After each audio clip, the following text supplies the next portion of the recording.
Lord, really, that's what it's about. You reigning in our lives. Lord, I know this morning as the children go out with Sarah to children's church that they're going to be hearing your message, your word. But I pray that as they go, you would help their hearts to be tender. Lord, as we open your word this morning, please speak to us. Lord, sometimes we've got so much other stuff going on that we tend to focus on what we're doing next instead of listening to your word. I pray right now that you would help us to set everything else aside. That you would have your way in this service.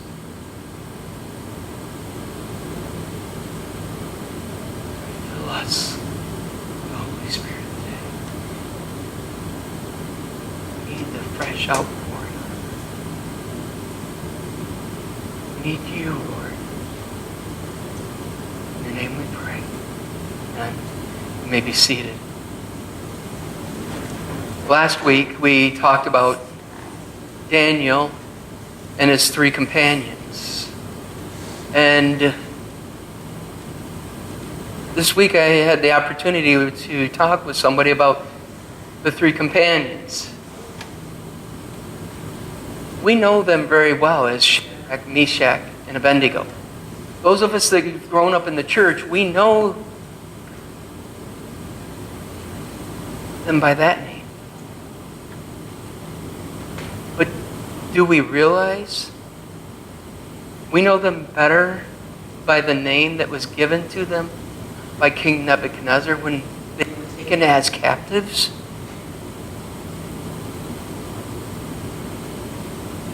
When we read in chapter 1, we read that their names are changed. In verse 6 it says, among those who were chosen from Judah was Daniel, Hananiah, Mishael, and Azariah.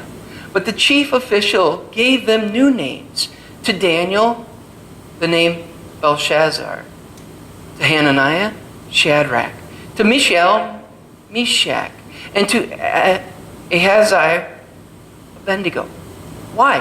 What was the purpose of them coming in and having their names changed? Well, when we do our research, we go back and we realize that their given names all pointed toward their God. And when they were taken as captives, they were given new names that resembled the gods of that nation.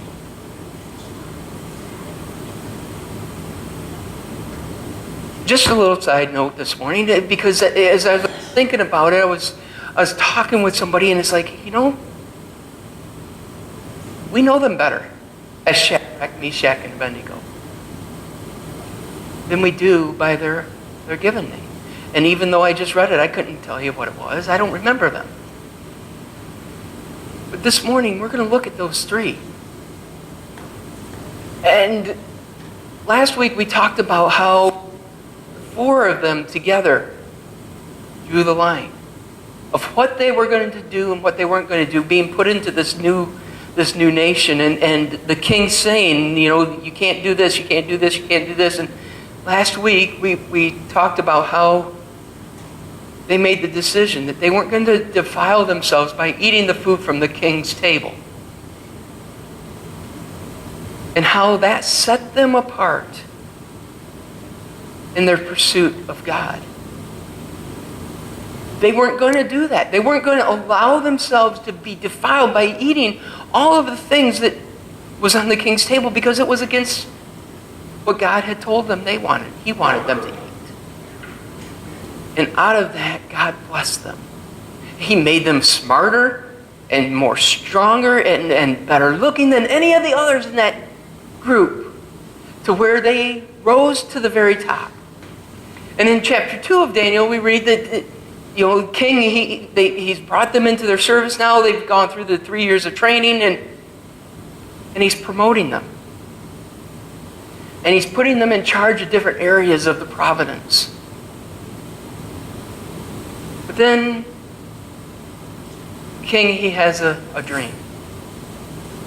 And in this dream, he says, okay, he calls in all of the astrologers, the seers, the people who are supposed to be able to interpret dreams, and says, tell me what I dreamt. None of them could do it. None of them. They didn't know. And they're saying, well, you tell us what it was you saw and we'll interpret it. And he says, no, you're just stalling for time. You tell me what it was I dreamt. They couldn't do it. So king, he gets mad. And he gets a hold of the head of the guards and he says, go out and kill them all. Wipe them out. They're no good. They can't do it. And Daniel hears that this is happening, and he prays. And he says to the one in charge, can you take me to the king so I can talk with him? And he goes to the king and asks and has explained to him what is going on. And says, give me a little bit of time and let me pray. And he goes back and he prays and he comes back and he says, okay, this is what you dreamt. You saw this great, huge statue. And the head of it was of gold. He says, King Nebuchadnezzar, that's you. That's your kingdom. You're this great head of gold. But then they moved down the body and it was of bronze and then of steel and iron. And he says, as we move down, each one of those represents another kingdom that is stronger than the one in front of them. He says, eventually you will be destroyed by another kingdom. And eventually that one will be destroyed by another one. And right down to the very bottom of the feet and the toes and how they were half iron and half clay. And he says that is going to be a split nation. Part of it's going to be really strong and part of it's going to be really weak. Well, at first, king, he accepts that. He's good. Hey, he interpreted, that's exactly what I dreamt. But then he started thinking about it, and he didn't like it so much. And he's thinking, right now I'm the most powerful around, and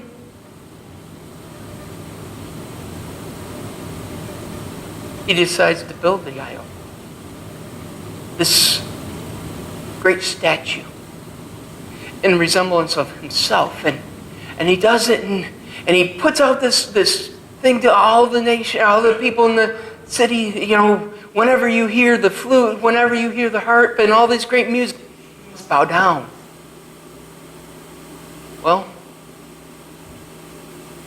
remember, Shadrach, Meshach, and Abednego, they've made a decision. They weren't going to defile themselves. Here they're taking that same decision to the next step. They're going the next step with it. They're being real. They've got it right. And they know that God said, don't bow down to any engraven image. Don't worship anybody other than God. Well, the king, he's saying, no, you got to worship me. They've made the choice. They're not going to do it. So, you see, there's this tension going on. And, other people are coming and saying, hey, to the king, hey, you know what? Shadrach, Meshach, and Abednego, they're not obeying. They're not doing what they're supposed to do. They're not following the decrees. Well, there's a little bit of the story I hadn't shared yet. You see, the king said, you will bow down or you'll be thrown into the furnace.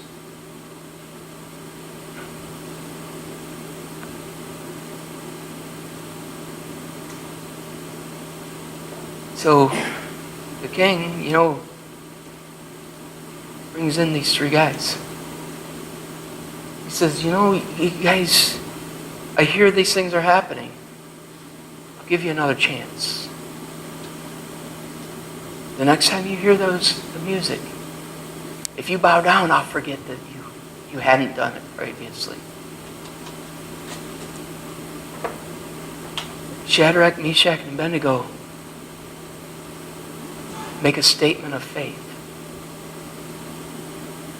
that I think it's got to be something we embrace. It's got to be a statement that we follow because it is so right on par that if we're not living our life this way, we're letting other things pull us from God. And we find that statement of faith in Daniel chapter 3, verses 16 through 18. It says, Shadrach, Meshach, and Abednego replied to him, King Nebuchadnezzar, we do not need to defend ourselves before you in this matter. If we are thrown into the blazing furnace, the God we serve is able to deliver us from it. And he will deliver us from your majesty's hand. But, now we got to realize that word, it's a hinging word. It's something's going to happen. We're changing the trajectory of this.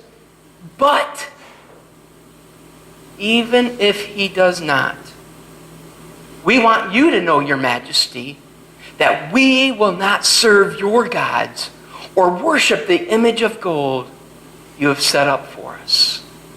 And right there we find that statement of faith. This is what I believe, and you're not going to change it. No matter what God has said, this is what I need to do, and I'm going to do it. Are we there?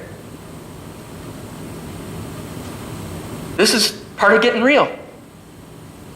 Is this really what we believe? That we know that God is calling us to do this. And we're going to follow God because we've got our eyes set on Christ. We're not going to waver one way or the other. We're going to continue to pursue Him. Even though all the things around us are trying to draw us to go this direction or that direction. Worship this God, worship that God.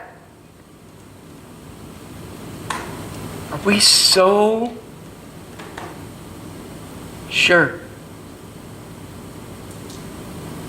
that God is going to deliver us when we continue to pursue Him? That we're going to pursue Him to the very end. And even if not, we're still going to pursue Him. That's where Shadrach, Meshach, and Abednego are. They're here. They're faced with this ultimatum. Either you bow down or you get thrown into the furnace. So let's hear the rest of that story because it's really an exciting story. So he is so angry with them that he says, fire that furnace 7 times hotter than it's ever been. And it was so hot and the flames were leaping so high that they were killing the guards outside of the furnace. And so they bind up Shadrach, Meshach, and Abednego, and they have all their clothes on, their tunic, their robes, and they're bound, and they're thrown into the furnace. And I don't know how it worked, but King Nebuchadnezzar was able to look into the furnace. And he says to the guards, didn't we throw 3 men in there? I see 4. And the 4th looks like the God. And he ordered Shadrach, Meshach, and Abednego to come out of the furnace. And when they came out, not any hair was singed. Not any of their clothes were singed. They didn't even smell like fire or smoke. God was with them. God protected them. But they made a choice. They made a choice that no matter what, I am going to follow God. So, where are we? How do we fit into this? How does a story from the Old Testament book of Daniel apply to me where I'm living today? We don't have a king. We don't have people being thrown into a fiery furnace like this.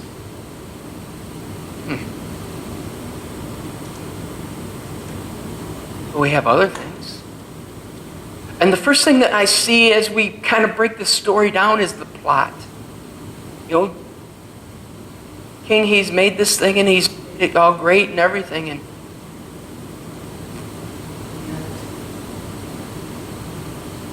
People turned in Shadrach, Meshach, and Abednego for not bowing down. They turned them in for not doing what the king had said. Well, why would somebody do that? Jealousy? Why would they be jealous? Well, here they are. These are the outsiders. The ones that are supposed to be the captives. And they've been brought in and put in positions of leadership. That could cause some jealousy among people. Resentment? Yeah, I could see that. You know, they've just showed up from nowhere and here they are. People would want to get back at them for that. Okay, so how does that apply to us? Well, I don't know. Have you ever been in a work position where you've been promoted and somebody else wasn't happy about it? And they wanted to harm you in a way. They start spreading rumors or lies about what you are doing. Or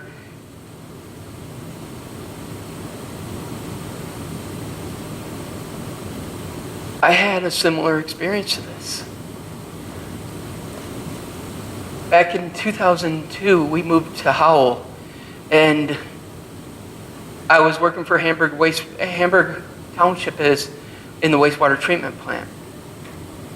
And I was going through the schooling to become a licensed wastewater treatment plant operator. And I don't do well with tests. I have to work very, very hard to pass them, especially when there's all sorts of math involved that we're dealing with different formulas than I'd ever seen, because the wastewater treatment world is a totally different world. And things that are very, very specific to that trade. And I was putting in my time, studying like crazy. And I went and took my test. I passed it. And I came back and my boss was angry with me because I passed it on my first try. It took him 3 times to pass that same test. And he was very angry. And from that day on, our relationship changed. Because he was jealous, he was bitter, he was, resentful. You see, we can experience those same things, even though it's not being maybe thrown into a fire or furnace. People are still people. And the same feelings and emotions that were being experienced here are still being experienced today. So here they are. They've been accused. They've brought before the king. And the next thing we see is their response. And their response is their question. Hey, is this true what I'm hearing? You've been given this opportunity to bow down and you're not doing it. Is that true? And yeah, it's there. It's true. And that's where we see them make this very bold stand for the God they serve. They're not concerned about the consequences. They're not concerned about how hot that furnace is. They're not concerned about what might happen. But they are so sure in their faith. These are the words they said. Shadrach, Meshach, and Abednego replied to him, King Nebuchadnezzar, we do not need to defend ourselves before you in this matter. If we are thrown into the blazing furnace, then the God we serve, is able to deliver us from it. And he will deliver us from your majesty's hand. But even if he doesn't, we want you to know, your majesty, that we will not serve your gods or worship the image of gold you have set up. There it is. They've made a stand, and they're willing to die for it. They're willing to take it to the next level, and no matter what the consequences, they're so sure of their faith in God that they're moving forward with What about us? Are we so confident in who Christ is that we're willing to take that step? And the world around us is saying, no, this is the way you need to go. This is the way you need to go. No, this is the way you need to go. That we're going to say, no, I am following Christ. No matter what the world says, no matter what direction, what possible problems I might encounter. My faith is so strong in the God that I serve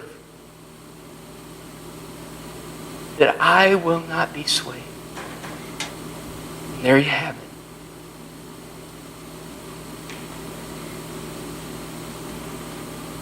So then you see the consequences. You see, first we saw the plot, and all the people are conspiring against them. And then we see the stand, the response to that, those things being said about them. And yeah, that's true. We're not going to bow down. It doesn't matter. Well, the next thing that happens is that the king fires up the furnace. And he throws them in. But what do we see when we look into the furnace? Not 3, but 4. You see, God did not leave them alone. And it's the same for us. God will not leave us to wander through those struggles by ourselves. And as I was finishing this up yesterday morning, I was thinking about the poem, Footprints in the Sand. And as we listen to it, think about it. Think about the times where we've been walking and struggling in our own walk. Where was God in that?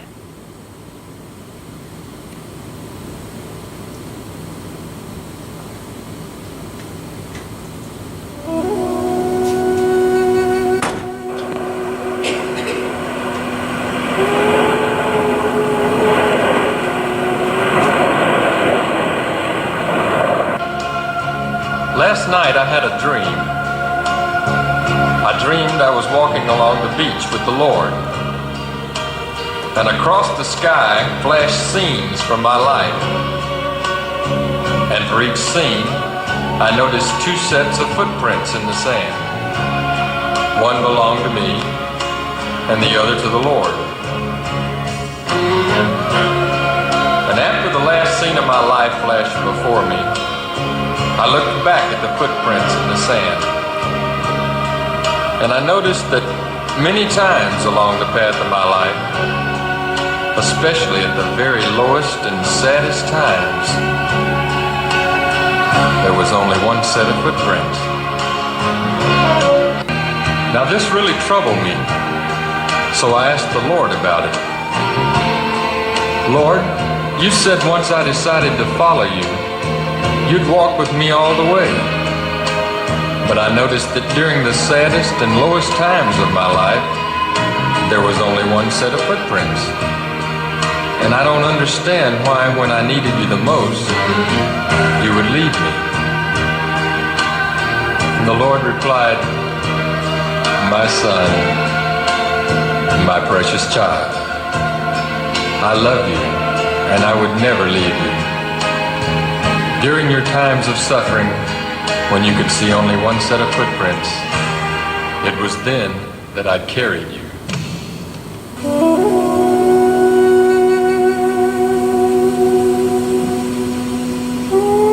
How often have we been in that same situation?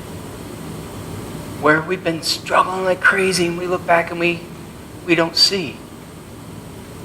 Yet God is with us. He's not left us. He's not thrown us out to just deal with it on our own. If we are really, truly following Him, He is with us. So, what will we decide? Where will we draw the line? we do need to decide.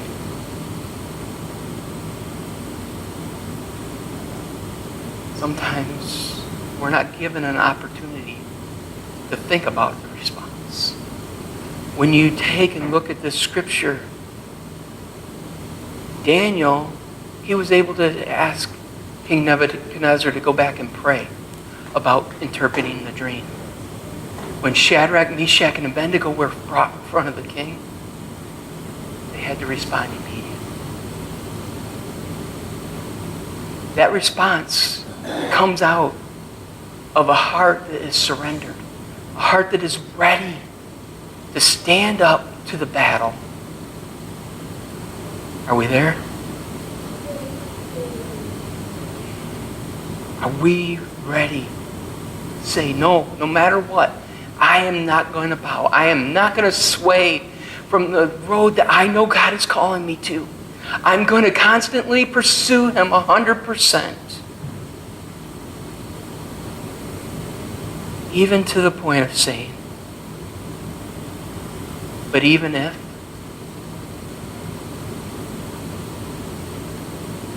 we want you to know, Your Majesty, that we will not serve your gods or worship the image of gold you have set up.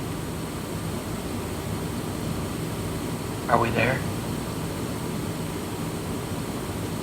Are we really real? Or are we just going through the motions? Do we know the Lord as our Savior?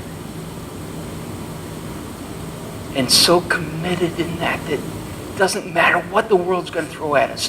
Through the great high peaks and the low valleys of struggle, that we're going to stay strong. Are we there? Let's pray. Lord, this morning, as we are preparing to close, we know that you are at work. Lord, I pray that you would help our hearts to be tender through the prick of the Holy Spirit.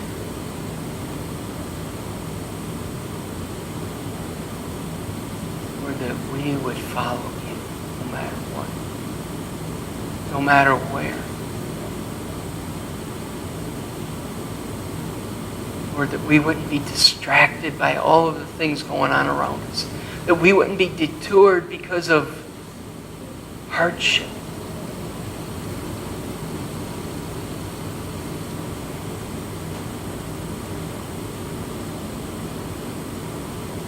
We need you. As we prepare to close this morning, if there's anybody here that is just sitting here thinking, God's really been talking to me today. And maybe you're at the point of wanting to pray and ask Christ into your life.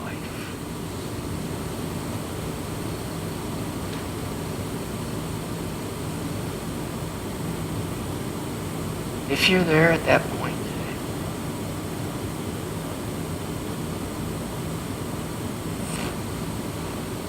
it's time to take the next step. The step of obedience. And what that looks like is you standing and coming forward and asking Christ into your life, asking Him to forgive you for that sin.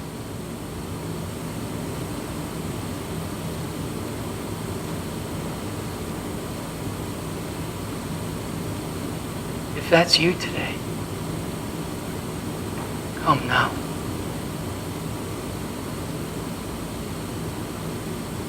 Maybe you're sitting here thinking, well, I know that's the direction I need to go. But I'm just not ready.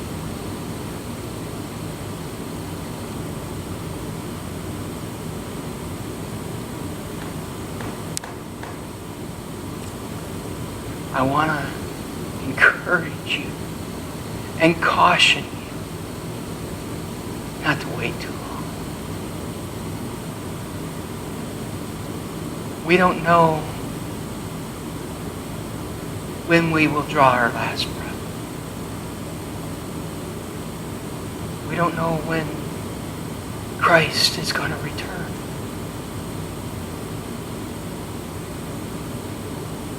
And in this one thing, it's our responsibility to invite him in.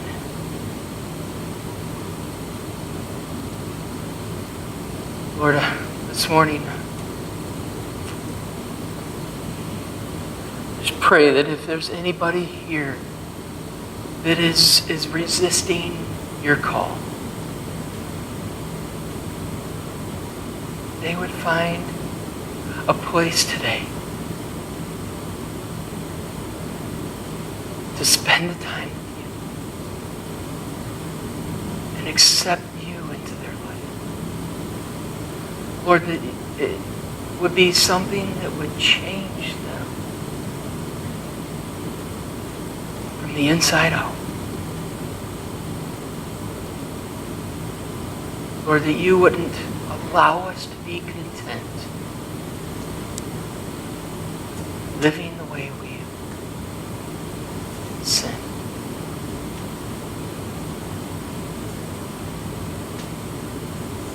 We love you. In your name we pray. Amen. You're dismissed.